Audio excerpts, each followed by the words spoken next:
Yo, what's up, guys? We're back. We're breaking down another UFC Dana White Contender Series card, and it's week 7. We did good last week, man. We had one bet on Benjamin Bennett as an underdog. He came through. He got the cash. It was definitely a close fight. I feel like it could have went either way.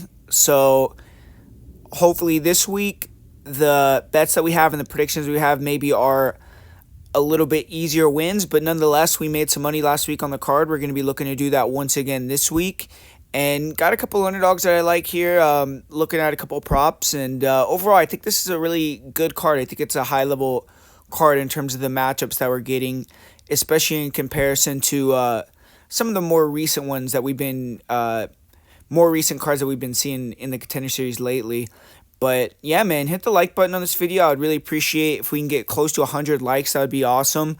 And put a comment down below. Tell me who you're confident in, who you're not confident in. Do you agree with my predictions? I'm going to have a couple underdogs, so tell me, am I off base or what do you think about it? And besides that, I am going to be putting out a UFC breakdown this week.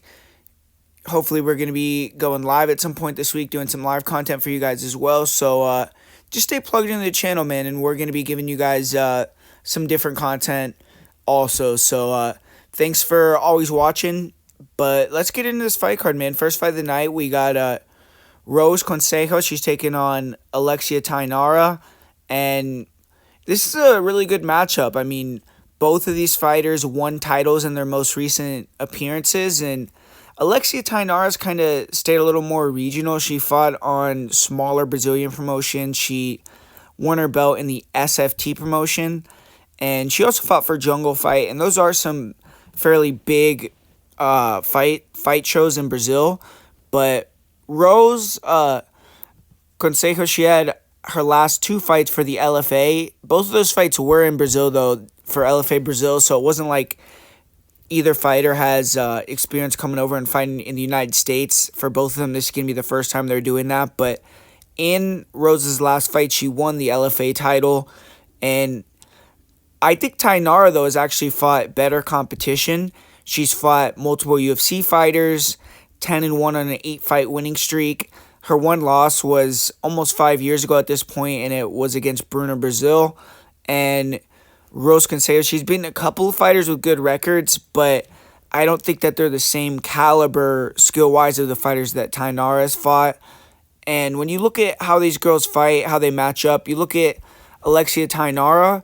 She is a smart fighter. She's well-rounded, primarily a grappler, and her submission game is dangerous. She uses her striking to set up her takedowns well, and she's light on her feet. She moves pretty effectively in and out, and she likes to be aggressive, pressure forward, force exchanges, use her speed so she can get it to the ground. Kind of can float her chin a little bit, but in this fight, I mean, I feel like she only has to really worry about the check hook, maybe a occasional kick, but after she gets a few takedowns, I don't think that Rose is going to be as dangerous. But Tinara does have decent head movement, and striking isn't really her main weapon, but her striking isn't bad. And she has good body locks, good timing.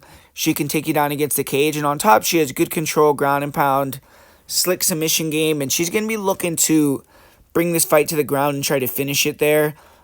She has good back takes, good rear naked chokes. And you look at her cardio, I think she's going to have an advantage there. But Rose Consejo, she is a high-level athlete. She's well-rounded on the feet. She's mobile. She's fast. She likes to throw a switch stance, counter right hands, and she'll throw some occasional, rear crosses or overhands, and her kicking game isn't bad, but,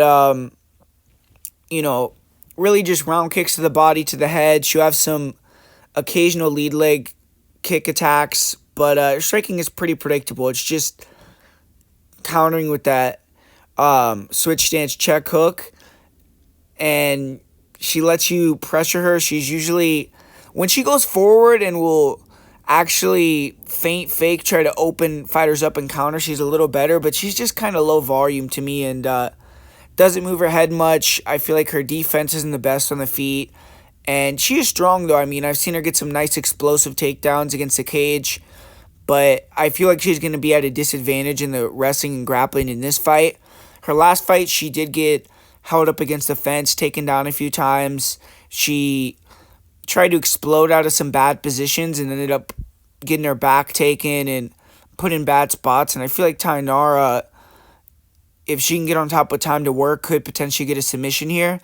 But you look at Rose too, it seemed like she was getting very tired in that fight for portions of it, but she still was able to kind of limp her way through 5 rounds and have moments where she showed decent cardio even later in the fight. It's just she definitely slowed down for sure, and I don't think she has the best gas tank, but I think Alexia Tinara actually has an opportunity to impress here, take the back at the choke, and if she can't get the submission, I definitely could see it being a little more boring with not much action on the feet, and then maybe some clinch control and a couple of takedowns from Tinara. But I think Tinara should be the favorite, and I think she is now. I think the line flipped at this point, but it's still pretty close. And I like Alexia Tinara in this matchup to get the victory here. I feel like she's going to be more aggressive. Even if it stays on the feet, I think she'll make it a dogfight and be able to get the better of it. But I'm going to predict her to get the submission here with the rear naked choke. So I think that's a good one, though. I feel like both these fighters could be in the UFC and compete. But this next fight, I'm a big fan of this fight. I think this is going to be a really fun fight to watch. Every fight that Cam Teague is in is, going to be a show. It's always all action. And both these guys, I think, are great prospects. Kevin Vallejos, he's already kind of familiar with this process. He competed on the Contender Series last year, and I mean, man, he couldn't have gotten a harder opponent with Gene Silva against him, and went all 3 rounds with Gene Silva, which is something that is hard to do, which we've seen in the UFC. He even knocked out a guy like Drew Dober, but I don't know who Vallejos kind of pissed off in the UFC offices, but this guy keeps getting hard matchups, man. I mean, he originally was going to fight Luke Riley, who's one of the biggest prospects in the UK right now, and when Riley had visa issues, they replaced him with another killer in Cam Teague, and Vallejos has come back with 2 wins in a row since that loss last September on the Contender Series to Silva, and he's only 22 years old, so he's going to have confidence. Hopefully he's improved and be ready to go.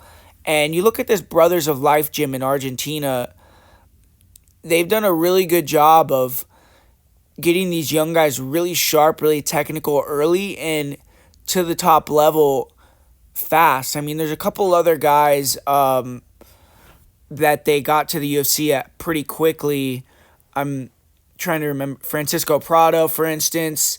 So maybe that's the guy that I'm thinking of because Prado is also really young, but you look at Prado when he first got into the promotion, just like Vallejos, they kind of had some struggles. So hopefully he's actually ready for this time because Cam Teague is no one that's just going to roll over. He's getting a fast turnaround after having one of the best fights I've watched this year, August 2nd. He fought Austin Lingo, who is a pretty decent UFC fighter, and it was a Fury FC main event. It was an absolute dogfight. And Cam Teague was able to get the finish in the second round. But all of his wins prior to that were against kind of low-level guys. So it was a prove-it fight for Cam Teague, and he proved it there. And now he's getting this big opportunity. And he's just an extremely aggressive fighter with a fun style to watch. And it gives him a dynamic that, that's why he's getting put on the show. He's 6 foot tall as well for 145. He's going to be way bigger than Kevin Vallejos, and so far he's undefeated. So 7-0 versus 13-1, great matchup. But yeah, man, you look at Kevin Vallejos, very slick. He likes to pressure. He'll feint fake to open up counters and has really sharp hands. He has a nice jab, good counter left hook, good right hand. He has power in his punches, but he slows down a little bit. And I think if he can't get the knockout, he does leave a little bit more openings to get hit. And he doesn't come as fast with the counter punches, but his wrestling is solid. He's good on top, so that helps him maintain his pace and kind of slow the fight down when he needs to by hitting a takedown. But you saw Gene Silva was able to back up Vallejos, defend the takedowns, and then when Vallejos got a little more tired, he started exploding on him, landing clean, Vallejos kind of likes to shell up and return at times, and you'll leave the body open. He leaves shots up the middle open. If you can kind of predict which side he's going to circle off on, you can catch him as he's exiting, like Gene Silva did with the knee or with the head kick or something like that. And he can get kind of into a rhythm, like a you go, I go rhythm sometimes on the feet. And I don't think that's a good thing to do with Cam Teague, who's just going to just throw volume and just beat you down if you try to do that. But Vallejos has the power to put a lot of guys out cold, and we'll see if that power is able to take Cam Teague out. He's been a Terminator so far in his career, but Vallejos is the more technical striker, and if he can put that damage on Teague and kind of make it a technical fight and maintain the cardio, he's going to have a good night. But Vallejos as well, if he can time those takedowns, get on top, I think that's going to be a big factor in him winning the fight. And he's good on top at, transitioning, good control. But I just don't know if he's going to be able to take down an American wrestler who's big like Teague and hold him down. And I kind of feel like Vallejos likes being the hammer, but I don't think he's the best at being the nail. And you look at Cam Teague, to me, kind of has that tall pressure fighter, Peyton Talbot style, insane chin, eat shots, comes forward, throwing combinations, nice jab, good 1-2s, 1-1-2s, good uppercut, bangs in the pocket with big hooks. He'll dig the body, elite cardio so he could push the pace and kind of weaponize that conditioning. But the thing is, he doesn't have that top end athleticism and speed like Peyton Talbot. So it's like, is that style going to be able to translate? It did versus Austin Lingo. He took a lot of damage, ended up breaking Lingo down, taking him out in the second. And we'll see if it happens again here, because that's going to be what Cam Teague has to do to win. But, man, when he gets his combos going and he could push that pace, he's definitely dangerous, fun to watch. And 6 foot to 5'7", and if he can get those strikes going, go to the body, go to the head, Vallejos is shelling up, I definitely think Cam Teague could do damage and maybe even get Vallejos out of there. But Teague also has good wrestling, scrambling ability. He doesn't really wrestle much offensively. I saw him wrestle a little bit more earlier in his career, but not more recently. And I think he can keep this fight standing. And if he does, I feel like he has a good chance of pulling the upset. I feel like someone's getting knocked out in this fight. I think Cam Teague is going to have to take some major damage. And I'm a little bit worried because he has had 2 weight cuts in short succession. And he took a lot of damage his last fight, which was like 6 weeks ago. Vallejos, he, in my opinion, kind of went into a defensive shell when he came on the Contender Series last year. And I think because of that, maybe you have a chip on his shoulder, try to be more aggressive, open up. But he definitely has a chance to get the knockout. But if he can't do that, I definitely could see him just struggling with the size, with the power, getting drowned, walked down, out-volumed. And eventually get knocked out or going into a defensive shell again and dropping another decision. Cam Teague is definitely a flawed fighter, but I think he has something about him, man. I think he has that kind of UFC star aura, and he won as a fairly significant underdog versus Austin Lingo. One thing you know about him, he's going to fight for your money, win, lose, or draw. So I'm going to go with Cam Teague here as the big underdog to get the win. I feel like this line should be a lot closer. Cam Teague's never lost. He, like his nickname says, brings that chaos, and he's going to be way bigger. He's shown that he could take shots, come back, and Vallejos has kind of dropped the ball before on Contender Series, and he's only 22 years old, so I don't think he warrants that huge favorite price tag. But yeah, man, I'm going to go with Cam Teague for the upside in that one, and I'll say he wins via knockout in round 3. And this next fight, low-level fight to me, but it's going to be a banger. Francisco Mazio versus Kevin Christian. Kevin Christian, this guy is obviously, on paper, someone that you look at and you think could have a lot of potential. 6'7" with an 80-inch reach, which is not a crazy reach for being 6'7", but still. Skyscraper, 29 years old, so he's at a good age still at this point. and 205. So he's going to be one of the biggest 205ers in the UFC if he gets a contract. But Francisco Mezio, he is 4-0 undefeated, fighting out of Italy, and pretty dominant. 3 wins in under 1 minute. His other win, that was a little dicey because he was getting dominated and then ended up winning via DQ. But Kevin Christensen, he was 3-2 as a pro to start off, which was obviously not great. And now he's won 5 fights in a row and just hasn't been very active, though. I mean, he hadn't fought since September of 2019 before coming back in January of this year and getting a win. He did come back, fight for the LFA.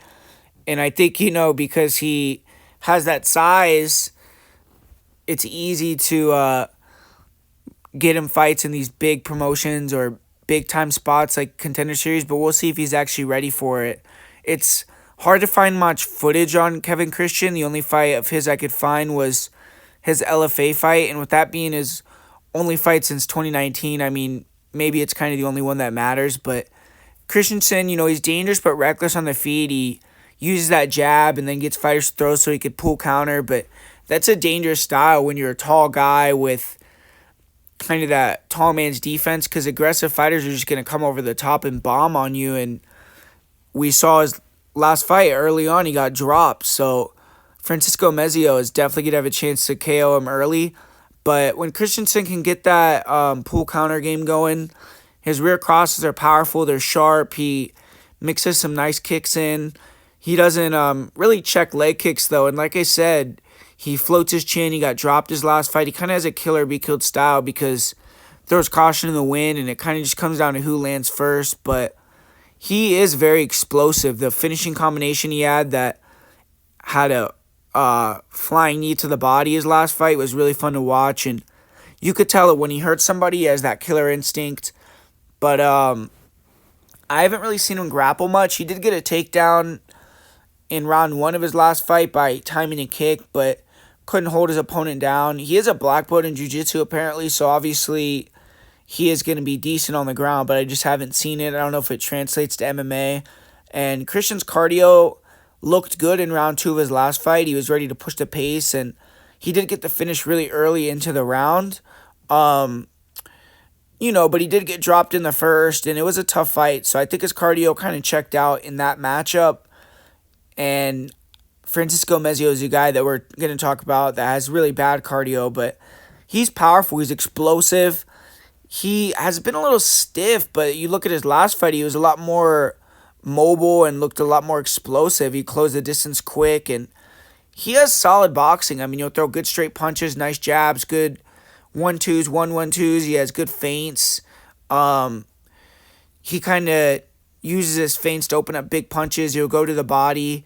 He really tries to be creative with the striking, use speed, take fighters out fast, and it's worked for him 3 times, but the one time it didn't work against Angus Hewitt, he had his hands completely down after round 1, and if he can't take out Christian early, I think he's going to be in a little trouble. But, Mazio, he can mix it up and hit takedowns, but that's not what he wants to do. He'll get tired trying to do that, and I've seen him taken down himself in that fight with Angus Hewitt.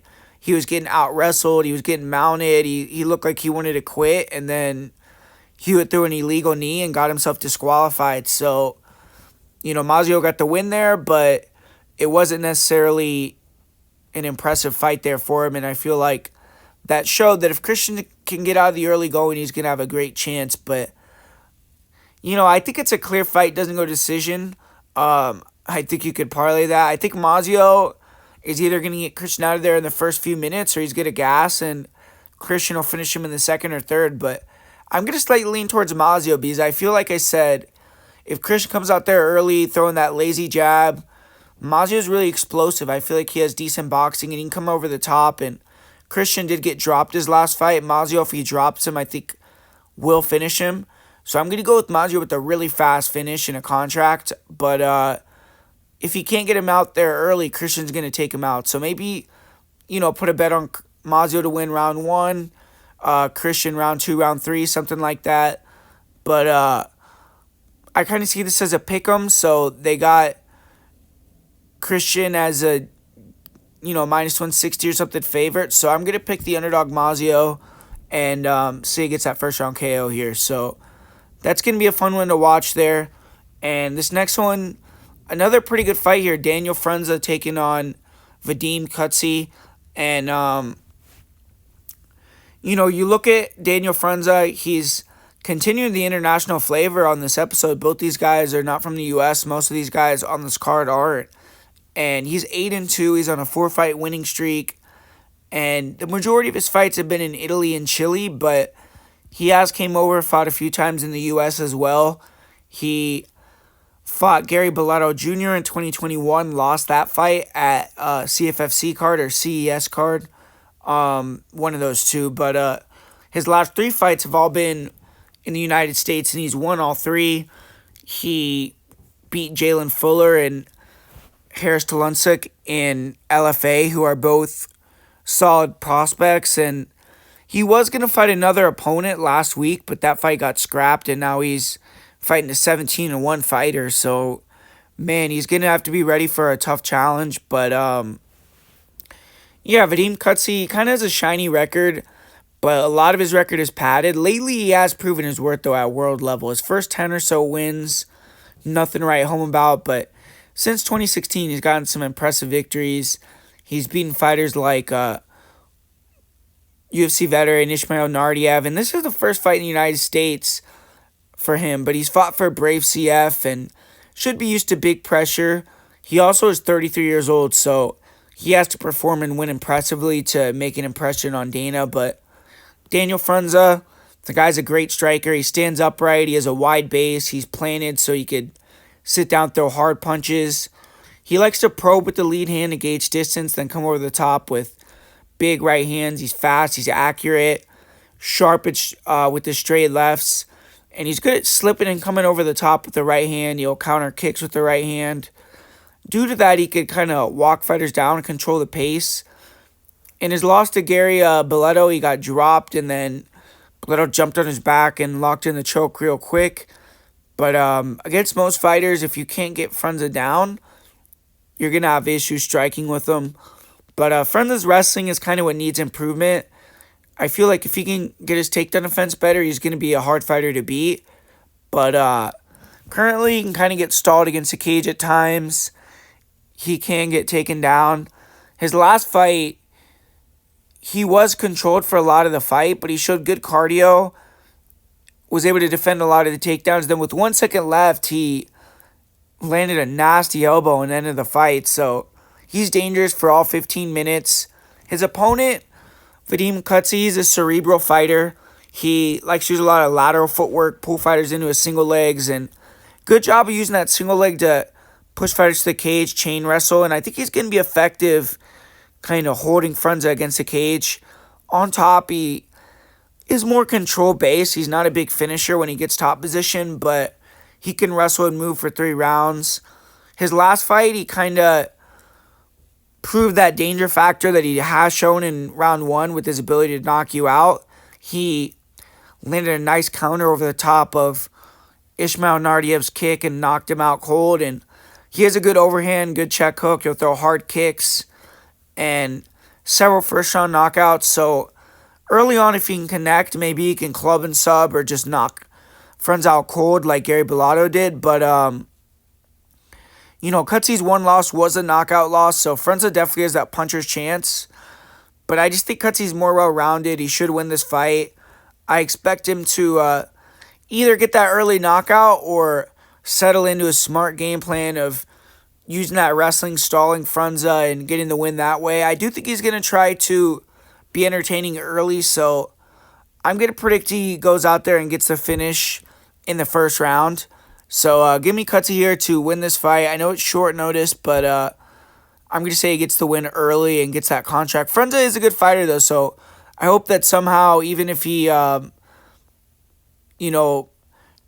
doesn't perform well in this fight, can get another chance to make it in the UFC at one point. But main event time, we got Bailey Schoenfelder. He's taking on Danilo Voivodkin. And, I think this is actually, to me, the lowest level fight on the card, but it's heavyweight. And you got Bailey Schoenfelder, who's a 27-year-old out of Killcliff FC, and kind of barely had to break a sweat in his fights. Most have been one-sided. He's finished all of his wins within the first 2 rounds. His most recent fight, he did win the CFFC heavyweight title over a fighter that fought in the Contender Series previously, Greg Velasquez.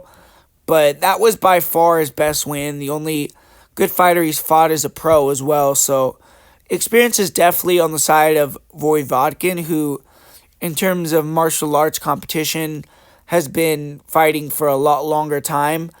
Bailey, he hasn't really been training very long and decided to make a go at fighting after a successful college football career where he wasn't like a starter or a pivotal player, but he played 4 years of D1 football for University of Minnesota. So he's one of the better athletes in heavyweight MMA today. And be it at Killcliff FC, that's a great gym to be at. And his opponent, Voivodkin, he's a Ukrainian fighter. He's had 6 MMA fights, 6 extremely easy finishes. He's won 5 of his 6 fights in under a minute. His longest fight to date has been 2 minutes and 58 seconds. So in MMA, he's fought a bunch of nobodies. His best win, you could argue, is against a guy that has 12 wins and 53 losses. And all we really know about Voivodkin is he's only 24 years old, so he's young. And he has experience fighting in a lot of disciplines. He's a blue belt in jiu-jitsu. I've seen him compete in some grappling competitions. He's a Ukrainian hand-to-hand combat and combat sambo champion. He has won some K1 kickboxing tournaments, so he's done a lot in terms of martial arts. But you look at him, he's a big guy. He looks like he has good cardio. And Voivodkin, he likes to pressure forward. He has a high guard. He'll get on the inside, let body-head combos off.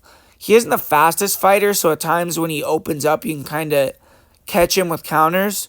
I watched him fight this good kickboxer who fights for Glory now, and he did get dropped the counter hook in the first round, but he came back hard from that knockdown, though, and he could have maybe even gotten a draw, but he lost on the scorecards, and he does a good job blocking and returning, and in MMA with most heavyweights being headhunters, it's kind of a good style because he does kind of let guys go to the body on him, but he's tough. He'll take those shots, and if you're just banging his arms, he can block and then come back with his unorthodox counter combinations, and he's long. He has kind of an interesting style where he changes the speed of his punches a lot. He'll throw these slow hooks overhands, and then he'll rip with faster punches and show he has decent hand speed. So he's kind of trying to lull you a little bit. But in MMA, he's kind of just fought guys that have been like better equipped for hot dog eating contests, and he's thrown some nasty kicks. He's thrown hard leg kicks, fast head kicks. He has a head kick knockout. He has a flying knee knockout, but most of his wins have just been closing distance, brawling in the pocket, using his height, and his striking technicality to land first and crumble his opponents. But, I've seen Voivodkin, fight moving backwards on the front foot, and he's definitely a solid striker.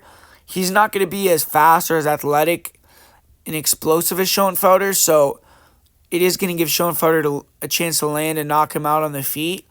But overall, Voivodkin should have the edge if it stays stand-up. And you look at Voivodkin, he showed off his blue belt a little bit in his last fight. He was going up against a guy that, most of his wins been against big fat guys, but his last fight, it looked like he fought like a 170-pounder and pressured him right back to the cage, took him down, easy mount, and then finished him really quick. Or he didn't even finish him, he lost the position and then ended up knocking him out like right when they stood up in a scramble. So to me, that shows maybe he's not the greatest grappler, but also, he did take the guy down, mount him really fast, and just start throwing big punches. So I don't think he was thinking about controlling him. I think he thought he could finish him right there, and then he did show good improvision to finish him right away when they stood up with that kind of weird hook. But I did kind of watch another fight where he fought this big roided up guy in a kickboxing fight, and even though it was kickboxing, that guy kept clinching him, and you could tell that Povetkin got really tired. So maybe that could be a game plan. But Bailey's showing Felder, he's a smaller heavyweight, but he's still a decent size, 230. That's a good size for a lot of these really high-level heavyweights. And on the feet, he moves well. He throws hard counters, but his head never moves. He's very hittable. And he had this kind of questionable fight with Will Courier, who I don't know much about, but he started out landing a lot of heavy counter punches on Courier, but Courier was able to eat his shots and come back with his own offense. And if Povetkin, who I think probably can do the same, can get that going, then we saw Courier had a lot of success. And Schoenfelder showed a good chin, but I don't think he's fought anyone with the technique or kind of stand-up prowess and power that Daniel has shown. And in the midst of the chaos with Courier, Schoenfelder did get that double leg and he got on top and finished the fight, but his grappling is still kind of improving. I feel like in this fight, he's not going to want to mess around on the feet. He's going to go in there. He's going to try to get takedowns and win that way. And being with Killcliff, I think he's going to have good training partners to do that. But his last fight, too, he defended a lot of takedowns. He was fighting a wrestler, and probably the whole camp was wrestling, so that helps him in this fight. I feel like if Schoenfelder goes in there and wants to test a stand-up, he could get upset, but like I said, I think he's going to double leg Povetkin, probably take him down, get him tired, and maybe finish him late first, early second. So I'm going with Schoenfelder to get this win. I think he's just a better athlete. He's going to be more well-rounded. I don't really know how good Danilo Povetkin is in MMA due to the competition that he's fought. And even though Schoenfelder hasn't fought the greatest guys either, I just think he's shown a more well-rounded skill set. And his last fight, he did step up, fight a better opponent, and got the win there. So I just feel more comfortable going to Schoenfelder in the main event. But I feel like it might be a dog or pass at the line. It is a little bit of a wide line. But there you have it, guys. Thanks for watching this breakdown of predictions video. If I had to give you guys my most confident pick on the card, I guess I would say Alexia Tinara, and that she is an underdog or slight minus money or pick 'em. So I think that she's a good play this week. And besides that, guys, stay locked to the channel, and I'll talk to you guys later. Thanks for watching.